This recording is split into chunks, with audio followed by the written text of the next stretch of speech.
l'émission Saveurs divines. Cette bonne nouvelle du royaume sera prêchée dans le monde entier pour servir de témoignage à toutes les nations. Alors viendra la fin. Ce pain céleste vous est présenté par Immaculée Niraneza. Shalom, shalom, mes bien-aimés qui écoutent l'émission Saveurs divines. Que le nom de l'Éternel soit loué.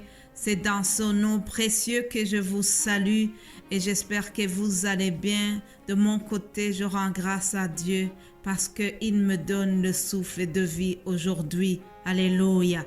Je remercie le frère Enrique qui vous a donné le message hier. Vous savez que cette semaine, nous parlons des Saintes Écritures ou la parole de Dieu. Il y a plusieurs appellations, mais sachez que l'objectif de cette semaine, c'est de parler sur l'Écriture sainte. Alléluia. Nous nous basons sur 2 Timothée 3, 16. Toute écriture est inspirée de Dieu et utile pour enseigner, pour convaincre, pour corriger, pour instruire dans la justice, afin que l'homme de Dieu soit accompli et propre à toute bonne œuvre. Alléluia. Mon frère nous a donné un message qui nous présentait la parole de Dieu comme une boussole. Alléluia. Ça m'a fait penser également à cette parole que nous trouvons dans Psaume 119, où il est écrit « Ta parole est une lampe à mes pieds et une lumière sur mon sentier. » Alléluia. En effet, chers amis, la parole de Dieu est une lumière. C'est une boussole qui va nous diriger, qui va nous montrer comment nous devons nous conduire. Alors aujourd'hui, je continue dans la même idée. Je vais vous parler d'une partie, une partie qui compose les Saintes Écritures. Ça veut dire la partie prophétie.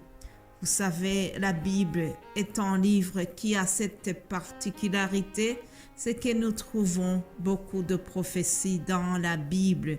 Je rends grâce à Dieu parce que tout ce que Dieu a fait parler au travers la bouche des prophètes, certaines prophéties sont déjà réalisées, les autres nous les attendons. Par exemple, la Bible nous avait parlé de l'arrivée du Messie. Jésus-Christ, le Messie, est venu. Alléluia. Il avait été annoncé et cela a été réalisé. Jésus-Christ avait aussi prophétisé sur l'arrivée du Saint-Esprit. Cela a été réel. Alléluia. Les autres promesses ou bien les autres prophéties sont à venir aussi. Alors, dans la Bible, dans le livre de Pierre chapitre 1, nous voyons ce que l'apôtre Pierre a dit sur la prophétie. Lisons 2 Pierre chapitre 1, verset 19. Il dit « Et nous tenons pour d'autant plus certaine la parole prophétique à laquelle vous faites bien prêter attention, comme à une lampe qui brille dans un lieu obscur, jusqu'à ce que le jour vienne apparaître et que l'étoile du matin se lève dans vos cœurs. Sachez tout d'abord vous-même qu'aucune prophétie de l'Écriture ne peut être un objet d'interprétation particulière, car ce n'est pas par une volonté d'homme qu'une prophétie a jamais été apportée, mais c'est poussé par le Saint-Esprit que des hommes ont parlé de la part de Dieu. Alléluia. Aujourd'hui, chers amis, nous devons savoir que la prophétie que nous trouvons dans les Saintes Écritures, ça vient de Dieu. C'est Dieu qui a inspiré les prophètes au travers le Saint-Esprit et ils ont annoncé ce que Dieu avait demandé de dire. Qu'est-ce que cela nous apprend alors? Ça veut dire que la prophétie vient de Dieu et le prophète ne doit pas déformer le sens du message que Dieu lui donne. Le prophète transmet correctement la révélation qu'il a reçue de Dieu sans y mettre son interprétation. Autrement dit, le prophète est une porte-parole parlant pour Dieu sous l'action du Saint-Esprit. Alléluia. Un autre point que je voudrais vous apporter dans cette méditation, c'est que nous devons étudier les Saintes Écritures. Nous devons étudier la parole de Dieu. Je rends grâce à Dieu parce que dans mon église, il y a des études bibliques qui sont données. Et alors, en plus de cela, nous aussi, à la maison, chers amis, nous devons continuer à faire des études pour bien connaître les Saintes Écritures. Et aussi, ça va nous épargner de ne pas suivre les hérésies qui naissent actuellement. Parce que, vous savez, il y a des personnes qui veulent tordre le sens des Écritures. Il y en a qui veulent changer le contenu de la Bible. J'ai déjà entendu que des projets sont en cours pour créer des nouvelles Bibles. Cependant, nous devons rester à l'originalité de l'Écriture sainte telle qu'elle a été donnée.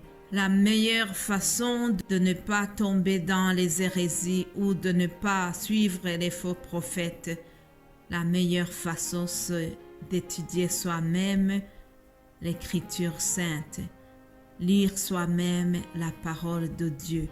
Faisons comme les chrétiens de Bérée. Dans Actes des Apôtres 17, les Actes des Apôtres 17, nous voyons comment Paul et Silas sont allés prêcher la bonne nouvelle, sont allés enseigner les Saintes Écritures à Thessalonique.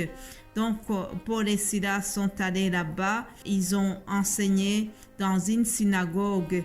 Et puis, on nous dit que pendant 3 jours, ils ont discuté avec les habitants de Thessalonique. Ils ont discuté à propos des Écritures. Ils ont expliqué comment le Christ devait souffrir et ressusciter des morts. Alors, Paul et Silas ont annoncé la résurrection, toute l'histoire de Jésus, comment cela s'est passé. Alors, la Bible nous dit que quelques-uns d'entre les Juifs, ils ont été persuadés, ils ont suivi Paul et Silas, ainsi qu'une grande multitude des Grecs craignant Dieu et beaucoup de femmes de qualité. Ces gens-là ont compris les explications de Paul et Silas et ils ont suivi Paul et Silas dans leurs enseignements, puisque ils avaient besoin de connaître l'histoire de Jésus-Christ. Ils avaient besoin de connaître les Saintes Écritures. Alors, la suite, c'est que il y a eu des Juifs qui étaient jaloux et puis ils ont essayé d'arrêter Paul et Silas. Ce que je vais souligner surtout, c'est ce qui a suivi cet événement, Acte 17 au verset 11. Acte 17, 11, on nous dit que Paul et Silas ont quitté Thessalonique puisqu'ils étaient menacés et ils sont allés à Bérée.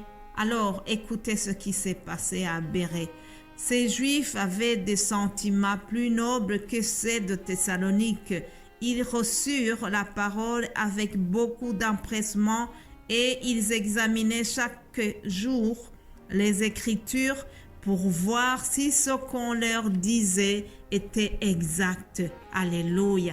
Voilà une bonne attitude à avoir. Donc, à Bérée, les chrétiens de Bérée ont étudié la parole. Ils ont écouté Paul et Silas, mais ils n'ont pas suivi moutonnement. Par contre, ils examinaient chaque jour les Écritures. Waouh!